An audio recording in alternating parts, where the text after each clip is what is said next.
We are in some of the best times. One could be in to be able to build our coaching businesses but do it online. So what would one do? What would I do if he was to start a successful online coaching business today?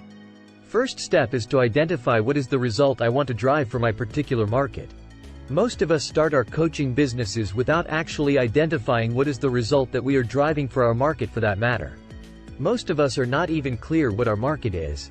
Identifying a clear market that you want to address, or at least one to get started with, helps you focus your energy. So the first thing that I would do is I would identify a market most likely than not.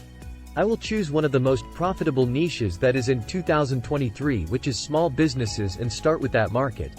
And then for that market, I would go. What is the result that I can provide them based on my experience and my training?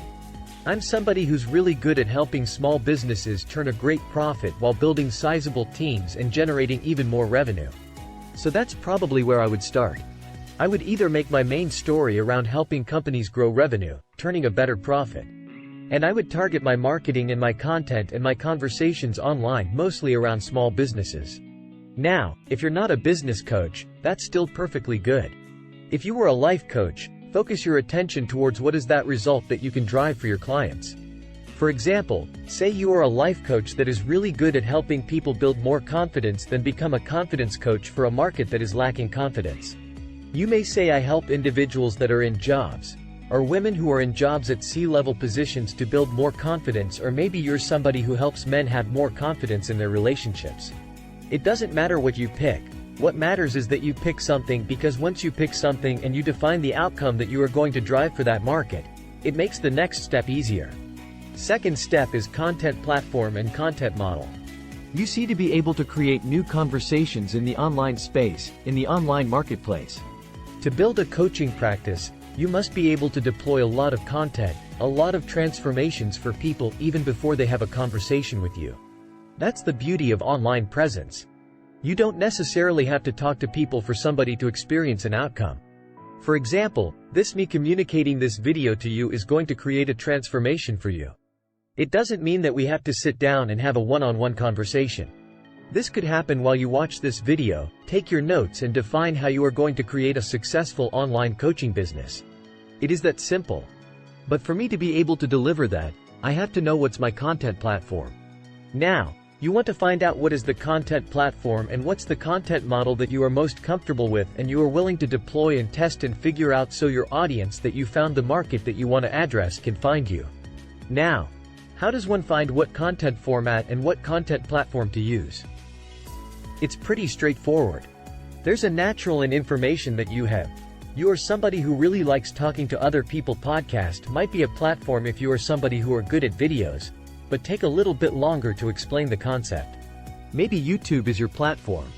If you're somebody who's really naturally good at video and can communicate a great idea in 30, 60, 90 seconds, well, Instagram or TikTok might be a platform. If you're somebody who writes really well, then LinkedIn might be the platform. That might be the perfect platform for you. So it really depends on what is the format of content that you want to deliver, which will help you decide which content platform you're going to use. And all of these content platforms are viable for your first 20 to 50 clients. So you absolutely can pick just one format, one platform, and start your journey there. And that brings me to our third step. Third step is you want to take the content that you posted, turn it into a conversation, and take that conversation and turn it into coaching. You can call them the 3 C's. The content is something that we already discussed. The content's job is to incite or start a conversation. Everything that you share, irrespective of the platform that you're in, you want it to be able to start a conversation. You want people to engage with that conversation, so you can have a dialogue back and forth with them. Now, this means that when somebody engages in a content piece that you publish, when somebody engages in something that you have posted and commenting on it, or even engage with them by simply liking it or following your content and following you, you want to have a conversation with them. Here's the classic mistake that people make. Most people stop that conversation by saying, "Hey, I saw you commenting on my post. I have this offer for you. Do you want to buy?" Well, that seems like? Well, it's a very straightforward offer.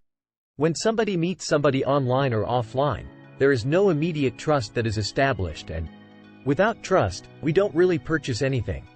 And this is why it's so important for you to not lead with the offer that you want to make, lead with a conversation. How would you meet somebody at a cafe? How would you meet somebody if somebody bought your book? You won't simply say, "Oh, you have my book. Do you want to buy my package?" That's not how you start a conversation. You start, "What did you like about the book? What was the conversation? What stood out for you? What is it that you're working on right now that the book could help you?" You would want to understand the value that book is generating for that person, or if you're meeting somebody at a cafe, you again won't just simply jump into their problems. You'll first establish some kind of camaraderie, the context that you might have if the cafe was in Paris and you are traveling to Paris, where you met this person. You might say, "What are you doing in Paris? How come you're traveling? What is the thing that inspired you to travel? Seems like you're traveling alone. What is it that you're looking for?" "Oh, you're looking for self-discovery." You see, naturally, conversations will lead to some moment, and that might happen immediately. That might happen in days from then. That may give you an opportunity to bring them in a coaching conversation. Once that conversation leads to that place, you can invite them into a coaching conversation with you, which could also as well be an enrollment conversation between you and them if this is the right fit. So here's the trick to remember: when you post content, don't post to enroll. Post to start a conversation. When you have a conversation, don't have a conversation to enroll. Have a conversation to have a conversation. 2. Understand the person like a human being. And see if they're a right fit. And then bring them into a coaching fold, so you can have a real conversation with them. And if it feels right, then make an offer. This would be the most easy, congruent pathway that you can take to get your first few clients. And then what I would do, and which is the final step, which is the 4th step, is I would repeat the cycle. I would make content my priority every single day that opens up conversations and dialogue. And as the conversations open, I would continue these conversations on this channel that I have chosen to, and see if some of them can be graduated to a coaching conversation or coaching dialogue or a coaching engagement. And from there, I would enroll, and the 4th step really is all about testing your pricing and your packages. See, as you're having these conversations, you would discover a lot more about your potential clients, people who are engaging with your content, what they're engaging in, what their problems are, what their solutions are, what their solutions might not be, what pricing works for them, what pricing does not work for them. How could you change pricing? Could you bump your pricing? Do you need to lower your pricing? All of those things are things that you would test for the first 20 to 30 clients that you would get you using this online model. And as you get these 20-30 clients, you may find that if you started your coaching package at $1,500, that now you've actually found that coaching packages do better when you charge $2,500 or $3,500 or $5,500. And because of that, you might get your first 20 clients making you $100,000 over the course of the first year or first 12 months, which would be deemed successful. Heck, I would say if you're a new coach and you're just starting this is the model that you're using. Anything over $40,000 in annual revenue generated through your first year in coaching practice, I would consider that successful. Now, you may wonder, "Hey, listen, I got that. But what is the first thing? How do I start my coaching session? What coaching documents, tools, templates, and marketing strategies I use?" Go ahead, click on the link that is in the description box below.